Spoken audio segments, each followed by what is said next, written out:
Assalamualaikum, salam Malaysia Madani. Kanta 744 dimulakan dengan rangkuman berita-berita utama hari ini. Perinciannya dalam segmen esensi. 30 rakyat Malaysia yang berjaya diselamatkan dari Khartoum, ibu negara Sudan, dijangka tiba di tanah air esok. Mereka bakal menaiki penerbangan Saudi Arabian Airlines SV834 dari Jeddah, dijadual tiba di KLIA pukul 3.55 petang esok. Dilaporkan terdapat 32 rakyat Malaysia berada di Sudan. Dua daripada jumlah itu telah dipindahkan ke lokasi selamat 21 April lalu. Operasi Kedutaan Malaysia di Sudan digantung sementara sehingga keadaan di negara berkenaan kembali pulih dan selamat. Justru segala urusan berkaitan dengan negara berkenaan akan diselia secara pentadbiran oleh Kedutaan Besar Malaysia di Kahirah. Kompleks Petronas di Sudan juga telah diambil alih secara paksa dan dijadikan pusat pemerhatian. Kerajaan Arab Saudi mengesahkan 194 lagi rakyat pelbagai negara termasuk Malaysia selamat tiba di Jeddah dari pelabuhan Sudan menggunakan kapal tentera laut Arab Saudi. Setakat ini, 2,351 individu telah dibawa keluar oleh Kerajaan Arab Saudi dari Sudan yang kini dilanda perang saudara. Tindakan pantas JKR memasang kanvas di lokasi tanah runtuh di Akademi Pencegahan Rasuah Malaysia dan Institut Integriti Malaysia di persiaran Tuanku Syed Sirajuddin berjaya mengelakkan kejadian tanah runtuh lebih serius. Ia berikutan berlaku hujan lebat petang semalam yang berisiko menyebabkan runtuhan susulan. Sebaik kerja pemasangan kanvas siap, kerja pemasangan cerucuk besi akan dilakukan esok. Siasatan terperinci JKR mendapati sekurang-kurangnya 7 paip bawah tanah di kawasan kejadian mengalami kebocoran. Keadaan itu mengakibatkan berlaku pengaliran air dalam kuantiti banyak dari paip yang dianggar berusia lebih 40 tahun hingga mengakibatkan kejadian tanah runtuh. Indikator awal daripada Akademi Pencegahan Rasuah Malaysia juga memaklumkan bil air mereka meningkat. Sementara itu, 19 unit kediaman disediakan bagi menempatkan semua pegawai dan kaki tangan SPRM serta keluarga mereka yang terjejas akibat kejadian tersebut. Kediaman itu disediakan berhampiran dengan akademi berkenaan. Beberapa kemudahan lain turut digunakan untuk memastikan operasi akademi tersebut terus berjalan lancar. Pemakaian pelitup muka di sekolah tidak akan diwajibkan. Bagaimanapun, digalakkan untuk berbuat demikian. Garis panduan berhubung prosedur operasi standard SOP melibatkan murid sekolah akan dikeluarkan Kementerian Kesihatan sebelum sesi persekolahan bermula pada 2 Mei depan. Program I'm Free akan diperluas tahun ini sekaligus menangani amalan mengisap rokok elektronik atau vape dalam kalangan murid sekolah rendah. Dilaksanakan kepada murid sekolah rendah tahun 1 hingga tahun 6 di 636 sekolah rintis itu bagi memastikan mereka yang lahir pada tahun 2009 dan ke atas kekal tidak merokok sepanjang hayat. Projek pembinaan kapal tempur pesisir LCS dijangka dapat disambung semula 3 bulan selepas kontrak tambahan ke-6 projek itu dimuktamadkan. Kontrak yang sedang disediakan Kementerian Pertahanan itu akan melibatkan beberapa pindaan termasuk tempoh, masa dan kos. Perjanjian tersebut diharap dapat disiapkan dan ditandatangani pada pameran antarabangsa maritim dan Aero Angkasa Langkawi 2023. TLDM mengesahkan 13 kapal tentera laut negara asing akan menyertai pameran antarabangsa maritim dan Aero Angkasa Langkawi 2023 523 pada 23 hingga 27 Mei depan.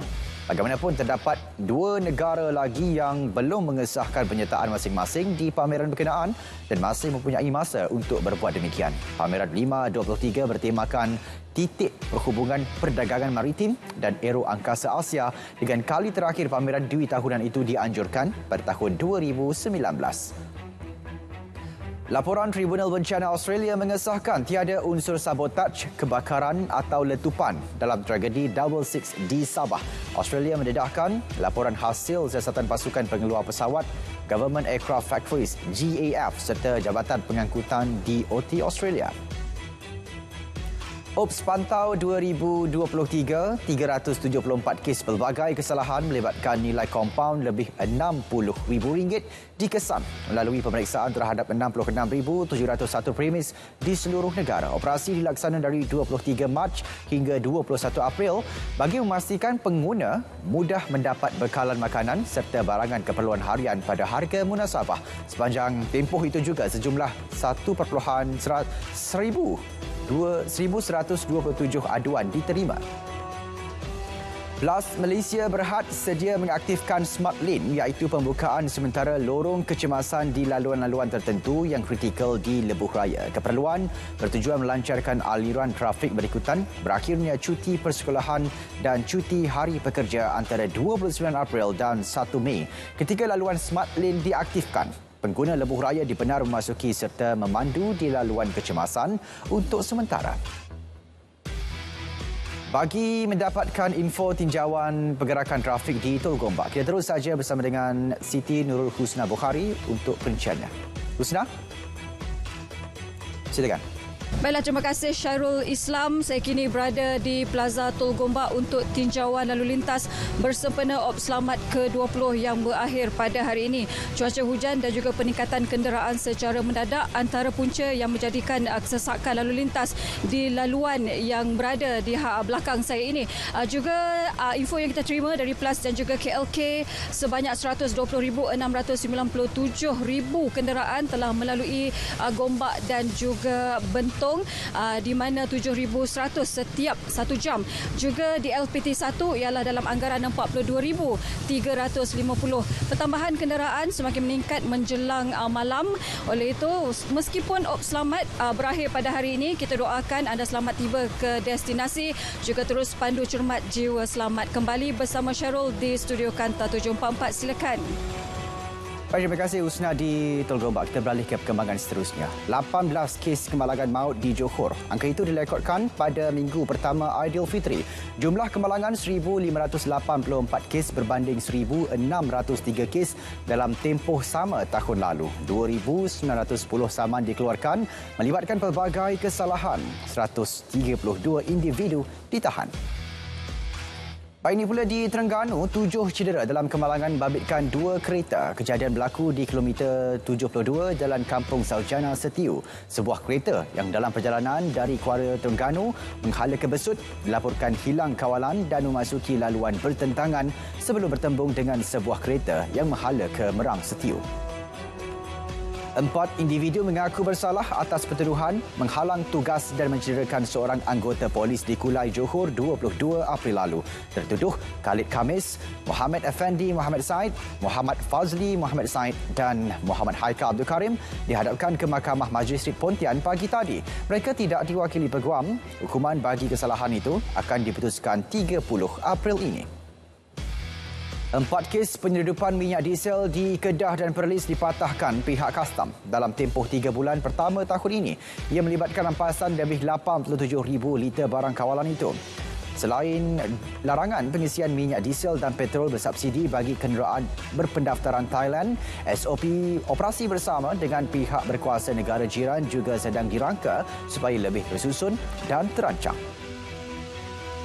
Baik, video berdurasi seminit 20 saat yang menunjukkan seorang penjual nanas maut terkena 10 das tembakan sebenarnya berlaku di Thailand dan bukannya berlaku di Serikan Sarawak seperti yang ditularkan. Demikian hasil siasatan polis.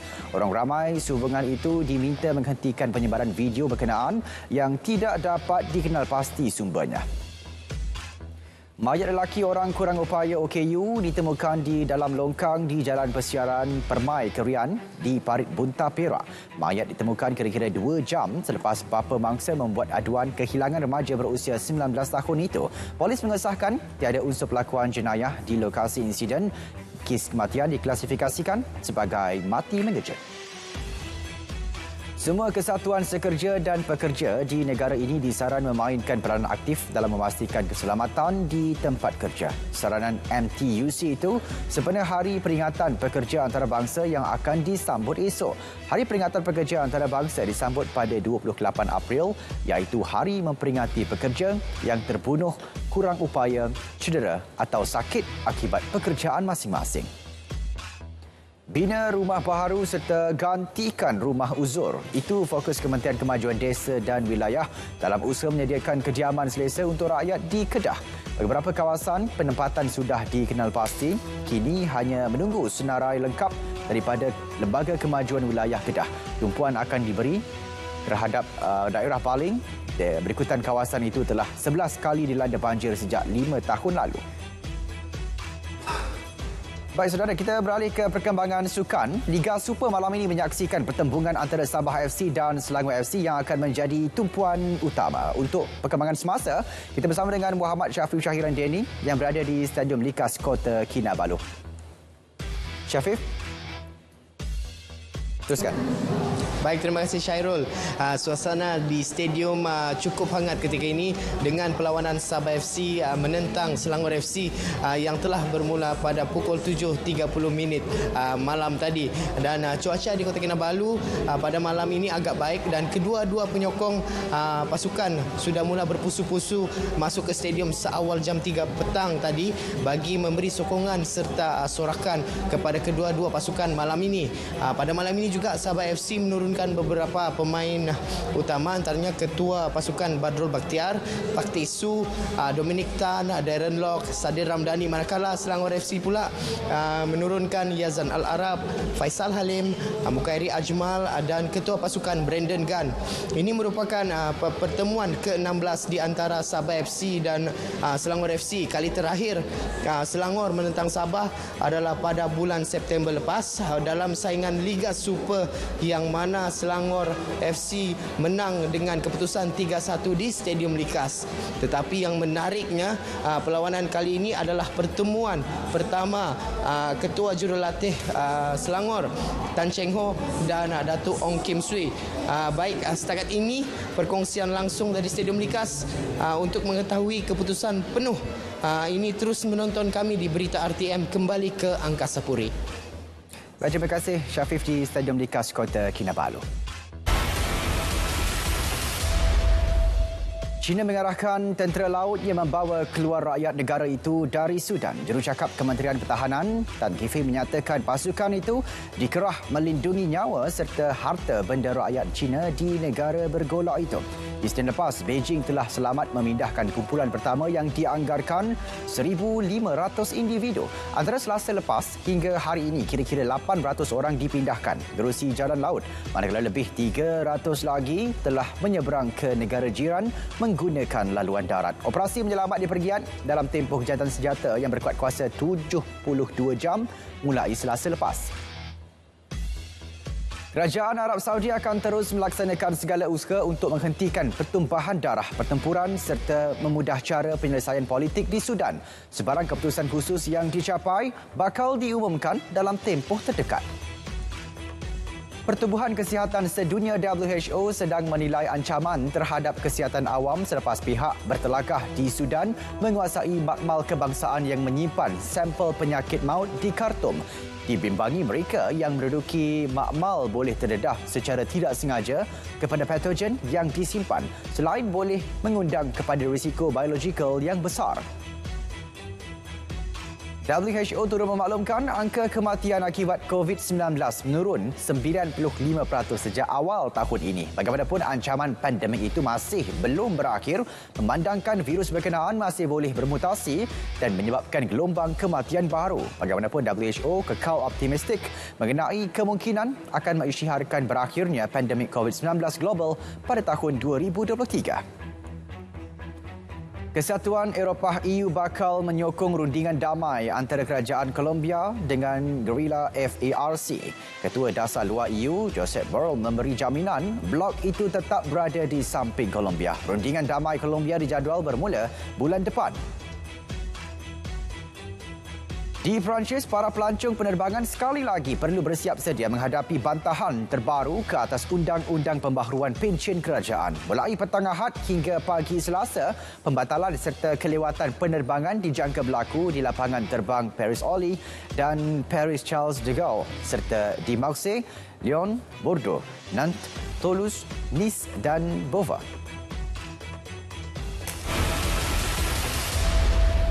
Beberapa penambahbaikan perlu dilakukan kepada struktur dan ekosistem perdagangan serta pelaburan negara. Langkah itu bagi menarik dan mengekalkan aliran pelaburan langsung domestik DDI dan pelaburan langsung asing FDI. Dasar-dasar yang akan digubal kelak menerusi Plan Induk Perindustrian Baharu 2030 akan turut memperkasakan ekosistem pelaburan, industri dan perdagangan di Malaysia.